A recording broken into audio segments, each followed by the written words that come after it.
მოსახლეობა მაღალი ნდობა იმისათვის, რომ რეფორმების გაგრძელებისთვის გადადგეს თუნდაც არაპოპულარული და რეიტინგისთვის ცოტას არ ისკო ნაბიჯები. ჯერერთი 2007 წელს სწორედ ეს გავაკეთე მე რომ თქვი რომ თუ თქვენ მიმაჩნია რომ კიდევ ერთხელ რომ მიმაჩნია რომ ჩვენ რამე განსაკუთრებულ გავაკეთეთ საქართველოში დემონსტრაციებს უპირისპირდება სახელმწიფო როცა ეს დემონსტრაცია გარკვეულსაღებსება ყველა ქვეყანაში იგივე მოხდა საქართველოში და ნამდვილად არ ვაპირებ თავზე ნაცრის დაყრას.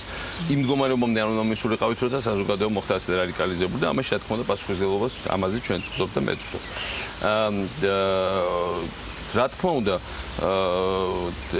როცა დადგა ეს მომენტი ჩვენ თქვით რომ კარგი მე გადავდექი და თუ გინდათ რეფორმების გაგრძელება მოგვეცით ხმა. 53 თუ 14% ჩვენი საზოგადოების გაჩერდა როგორ დაითვლით მაშინ მოგცა ხმა იმისაც რომ რეფორმები გაგრძელებულიყო ეს აღარ იყო 96%. რა თქმა უნდა მოხდა გარკვეული რადიკალიზაცია და დიდი უარყოფითი როლი ითამაშა მაშინდელმა ოლიგარქმა ჩვენმა პატარკაჩვილმა რეალურად მართლა საზოგადოებაში მისი ფაქტორი უარყოფითი იყო ძალიან ძლიერი და მაშინ მაგრამ საზოგადოება მაინც უმეტესმა ნაწილმა ამოირჩია რეფორმები. ასე რომ ჩვენ ეს მანდატი გვაქვს ხა.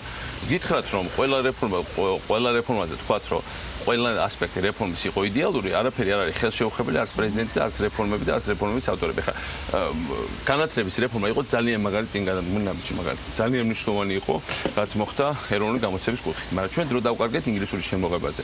გაიჭედა ეს საკითხი რამდენიმე წლის განმავლობაში. დრო დავკარგეთ კომპიუტერიზაცია კი ბევრ სკოლებში დაინერგა, მაგრამ ნუ კარგია რომ ეს პროგრამა უფრო ადრე გავკვეთებია პირველ კლასელებს კომპიუტერების მიცემა. მე დისციპლინარულად მოიყვა. ჯერ გავაუქმეთ ღიური, გავაუქმეთ სკოლის ჟურნალი, გავაუქმეთ დასწრება სკოლაში პრაქტიკულად. ბოლოს ვაუქმებთ სკოლის ზარსაც კი წკიბზე მიუსწარით, რამდენიმე მასწავლებელმა გამოთქვა პროტესტი და ჩემამდეც მოაღწიეს და სკოლის ზარი მე პირადად გადავარჩინე. ხა ლიბერალობა თუ ქვია იმას, რომ ყველაფერი მოშალ და გავუქმე, ეს ჩემს მიუღებელია, თუმცა მე ჩემთან ვთვლის ფასეულობის თვალსაზრისით თავისუფლების მომხრედ, ესე იგი ლიბერტარიანულად, ლიბერალად, რა თქმა უნდა, ამ გაგებით, მაგრამ არისებობს რაღაცა თავარი, რაზეც თამაშის წესები, თამაშის წესების მოშლა და უწესობის დანერგვა და წესების გარეშე თამაში, ეს არის ჩემს მიუღებელი. თუმცა კიდევ ერთხელ ვიმეორებ, ჩვენ გვაქვს ძალიან ბევრი საკითხი გასაკეთებელი მოდერნიზაციის კუთხით, ჩვენ მართლა წინ გვაქვს სერიოზული კიდევ რეფორმები. ჩემი გამოცდილებაა, რომ რეფორმატორის მანევრის საშუალება ძალიან შეზღუდული, ყველაფერად მოგვიანებისთვის გადავდეთ ყოველთვის უფრო გაგვიჭირდა, ყველგან სადაც სერიოზული კომპრომისი დაუშვით, უკან შემოგვიბრუნდა, ასე რომ ყველა რეფორმატორს ვეუბნები, რომ იჩქარეთ ძალიან ბევრი ხალხს უნდა ჩვენ რომ ყველა ევროპელისთვის მაგალითად ყველაფერში დაგვიგდო ყური ჩვენი საქმე იქნება ცუდად. თუმცა რა თქმა უნდა ბევრი საინტერესო რჩევა იყო. უცხოელებს და ორგანიზაციებს რა თქმა უნდა ყოველთვის ეხა ტაშ გვიკრავენ ახლა მსოფლიო ბანკი აკეთებს დიცინგს და სემინარებს აკეთებს მსოფლიოში საქართველოს ეკონომიკურ წარმატებას თუ სასწაულს, მაგრამ იგივე მათი ექსპერტები ჩვენ ძალიან ხშირად გვაკრიტიკებდნენ როცა ამას ვაკეთებთ. ასე რომ ნუ გონიათ რომ ვიღაცამ შენზებმენტი იცის აუცილებლად უნდა მოусმინო აუცილებლად უნდა ხარ თუ გახელი თვალებით და ყურებით უსმინო ყველაფერს რასაც გირჩევენ, მაგრამ საბოჯემში უნდა გააკეთოს შენი ინფორმირებული დასკვრა და გესმოდეს რომ პასუხისმგებლობა შენზეა და შენ ქვეყანაზეა საუბარი და არა ისინი მოვლენ და წავლენ. მათ არაფერი იმის მეტი არ აქვს ჩადებული ქვეყანაში, რა თქმა უნდა არსებობს ბევრი მეგობარი ჩვენი, გარდა იმისა რომ დროებით არიან აქ. ჩვენ აქ უნდა ვიყოთ ჩვენ შვილებთან, შვილთა შვილებთან ერთად და ჩვენ გვაქვს ჩვენი ისტორიის წინაშე დიდი პასუხისმგებლობა და რა თქმა უნდა ამ გზით უნდა მივმოხდეთ. და აქ ვეკითხავთ, როგორ შეგიძლიათ უპასუხოთ გარკვეულ წუხილებს, რაც ისმის ხოლმე საზოგადოების სასამართლოსთან დაკავშირებით. მიუხედავად იმისა, რომ სასამართლოს რეფორმირებისთვის ძალიან ბევრი გაკეთდა. ის სასამართლოში ახლა შედის ორჯერ მეტი სარჩევი და ადრე ეს უთხოვანი ნიშანია, რომ ნდობა იზრდება. კორუფცია ამოძირკვეთ, თუმცა ეს იმის ფასად, რომ რამდენიმე აქტი წარმოდიეთ, რომ ნახო მოსამართლეობის რაოდენობა ის რაც არის დაპატიმრებული ქრთამზე აბსოლუტური რიცხვებში თითქმის 10% გამოდის. ეს ალბათ არის სოფლიო რეკორდი. მაგრამ ასევე ჩვენ გვაქვს ერთ-ერთი ყველაზე სუფთა სამართალდაცვები და სასამართლო სისტემა სოფლიოში. მაგრამ ნუ ეს არის სასამართლოების რეფორმირებას, რა თქმა უნდა, ეს თელი თაობა ჭირდება, მაგრამ მინდა გითხრათ, როცა ვლაპარაკობ თაობების ცვლილებაზე, არ მხოლოდ დღევანდელი თაობები არიან უკვე დემოკრატიულები და ჩვენმა საზოგადოებამ აჩვენა, ხა როგორ იყო ამ არჩევნებზე.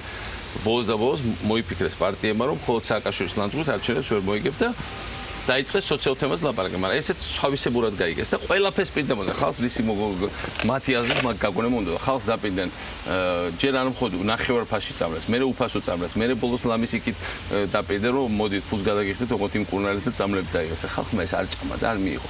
ეს ნიშნავს იმას რომ საზოგადოება თლიანად მომწიფე მის დემოკრატიზმის ხარისხი არის ბევრად უფრო მაღალი ვიდრე პოლიტიკურ სპექტრის ძალიან დიდი ნაწილის. ახლა მაგრამ ახალი თაობები რომელიც იზრდება იმათ არადემოკრატიულ სისტემაში ვერაფერი ვერასდროს ვერ დააბრუნებს. მე ამ ხალხთან ვაკ ჭიდრო ურთიერთობა ბავშვებს რო ქონდა არჩევანის უფლება საქართველოში ალბათ მე და ჩემ ხანდაჭერ პოლიტიკურ ძალები ყოველთვის მიიღებით 90%-ზე მეც ყველა არჩევნებში, იმიტომ რომ ეს ყველაზე კარგად ხშირად გამოდის ურთიერთობა სწორედ ბავშვებთან, მაგრამ ეს მართლა არის სრულიად დემოკრატიული თაობა. მათ არ აქვს პიეტეტი რაღაცა დიდი ავტორიტეტების მიერ, ის ძალიან ხალხები აი ხარია 5 წლის ბავშვი როგორ შევიდეს შეიძლება შევიდეს სკოლაში. მე თავის დროზე ეგრე შევედი სკოლაში, როცა ვიყავ 5 წლის, მაგრამ დღევანდელი 5 წლის ბავშვი არის მაშინდელ 10 წლის ბავშვის ტოლი ინტელექტით, იმიტომ რომ ჩემ დროინდელის, იმიტომ რომ სულ სხვა ინფორმაცია აქვს, სულ სხვანაირად რეაგირებს სოფლიოზე, ბევრად უფრო ადვილად იკრებს ინფორმაციას და ნუ გავშეთ ამ ბავშვებს ჩვენი სტანდარტები. ეს ბავშვები მართლა შეუქცევა და დემოკრატიულები იქნება. საქართველოს უნდა იყოს წარმატებული ქვეყანა. წარმატება იქ მოდის იქიდან.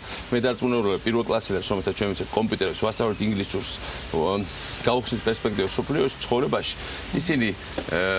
ისინი არავის არ დააჩაგროებენ არც თავის თავს და არც საკუთარ ქვეყანას. ესენი ჩვენ ვაჯობებთ არა რიცხოვნობით ჩვენ მტერს, არამედ ინტელექტით, სიყვარულით და მომავლის წმენით საკუთარ ქვეყანაში, იმიტომ რომ პრობლემა რაშია? როცა ვლაპარაკობ მაგათი ჩვენ პრობლემა რომ აი გვაქვს ძალიან დიდი პრობლემა ჩვენი ჩრდილოეთ მეზობელი. მათი პოლიტიკური ელიტის აბსოლუტური უბრალოდ პრაქტიკულად ყველას არ ჯერათ საკუთარ ქვეყნის მომავლის. ისინი თავის შვილებს აგზავნიან უცხოეთში, ისინი თავის მეუღლებს ამშობიარებენ უცხოეთში, ისინი როგორც კი ფულს იშოვიან გააქვთ უცხოეთში და ყიდლომებს, სახლებს, იახტებს და ასე შემდეგ, ფეხბურთის კლუბებს, მათ არ ჯერათ რომ აი ამ ხელა უზარმაზარ ქვეყანაში მათ აქვს მომავალი. დღეს ნახეთ თქვენ სასტუმროები ანაკლიაში. ადგილობრივი ზუგდიდელი ბიზნესმენები აშენებენ ამას ოკუპაციის ხაზთან რამდენიმე ასეულ მეტრში. მათ აქვს წმენა რომ ისიც დაბრუნდება და ამ ადგილს აქვს მომავალი. აი განსხვავება ჩვენსა და ჩვენ იმ ხალხს შორის, ვინც საქართველოს ოკუპაცია მოახდინა. ამიტომ რა თქმა უნდა ჩვენ ქვეყანას აქვს მომავალი. 2 წელი სრულდება საქართველოსა რუსეთის თავდასხმიდან. ამერიკის შეერთებული შტატების ადმინისტრაციაში აღიარებენ, რომ ნულოვანია პროგრესი იმ საქმეში, რასაც ქვია რუსეთის უკან დახევა საქართველოს ტერიტორიაზე. რატომ და ამ რეალობის გამო თუ აქვს სასაყვარდო საქართველოს თავისი მოკავშირეებისათვის? ამერიკის მიმართ ჩვენ მადლობა გვეთქვის ხოლმე ახლა, იმიტომ რომ მართლაც ბოლო განცხადება იყო ძალიან მკვეთრი, ოკუპაციის ტერმინის დაფიქსირება იყო ძალიან მნიშვნელოვანი, ოკუპანტებად მოიხსენიებენ ახლა რუსები და რუსი ოკუპანტი ეს ტერმინი არავის არ უხმარია არასოდეს ეს თუმცა 2 წელი გახდა საჭირო იმისათვის. არა, ბუნებრივია ეს ახლა, მაგალითად არის ბევრი სხვა შემთხვევა, სადაც აშკარა ოკუპაციასთან გვაქვს საქმე სოფლიოში და არავინ ამას არ აქცევს. პრეზიდენტი ობამა იყო ერთ-ერთი პირველი ლიდერი, რომელმაც მან უწოდა შეჭრა და არა პროპორციული გამოყენება ძალის, თითქოს არსებობდეს პროპორციული გამოყენება ქვეყნის დაპყრობისას. ეს მართლა აი რა ბატონო პრეზიდენტ რას ცვლის ამ ტერმინის დამკვიდრება? ძალიან ბევრი რაღაცა ცვლის. აი წარმოგიდგენთ ჩვეულებრივი რუსის თვალსაზრისით, რომ მათთვის ოკუპაცია არის ფაშისტური ოკუპაცია. ეხლა მათი ქვეყანა გახდა ოკუპანტი. ეს არის ძალიან არაბუნებრივი მდგომარეობა. რუსებს უნდათ რომ და მათ შორის რუსეთს ამ ლიდერებსაც კი რომ ისინი იყვნენ მიღებული საერთაშორისო თანამდებობის მიერ. ამ პირობებში როცა ოკუპანტად მოგიხსენიებს სოფლიოს ყველაზე დიდი და გავლენიანი სახელმწიფო და დარწმუნებული უახლოეს პერიოდში მთელი ევროპა და დანარჩენ სოფლიოს, ეს არის ძალიან მძიმე დაღი ამ ქვეყნისთვის. ეს არის არანორმალური სიტუაცია და რა თქმა უნდა ეს ასევე ნიშნავს იმას, რომ ყველანაირი ოკუპაცია დროებით და ეს ადრე თუ გვიან დარწმუნებული უფრო ადრე ვიდრე გვიან, იმიტომ რომ რუსეთი ხელოვნდელი ძალიან სერიოზული შიდა სისუსტეების მქონე ქვეყანაა. ეს იმასაც არ ვიტყვი, რომ ეს არის გოლიათის შუშის ფეხებზე, იმიტომ გოლიათის თვისებებიც პრინციპში ამ ქვეყანას თავის ეკონომიკური და სოციალური მონაცემით აღარ აქვს. ეს არის შუშის ფეხებზე მდგომი ყოფილი გოლიათი, როგორც სახელმწიფო, მას აქვს სერიოზული პრობლემები და აქედან გამომდინარე, მან უნდა განიცადოს მოდერნიზაცია, რათა ისევ გახდეს მართლა გოლიათი, ოღონდ თანამედროვე გაგებით და ამ მოდერნიზაციის ნაწილია ცივილიზებული ქმედებები და საქციელი.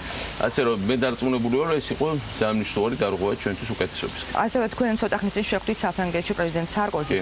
საფრანგეთის მასწავლეთ ევროკავშირის სახელით საფრანგეთმა ითავა პასუხისმგებლობის აღება ცეცხლის შეწყვეტის შეთანხმებაზე. როგორი არის საფრანგეთის პრეზიდენტის პოზიცია აი ამ შეთანხმების მიმდინარეობისა და მისი ასრულების პერსპექტივებთან დაკავშირებით?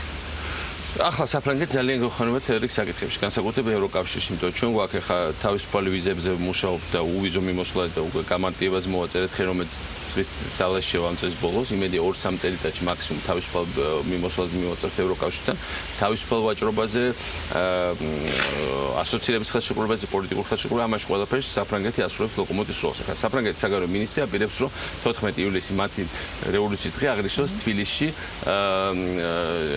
ჩვენ ხიდზე, ჩვენ მშვიდობის ხიდზე, ქალაქის ცენტრში.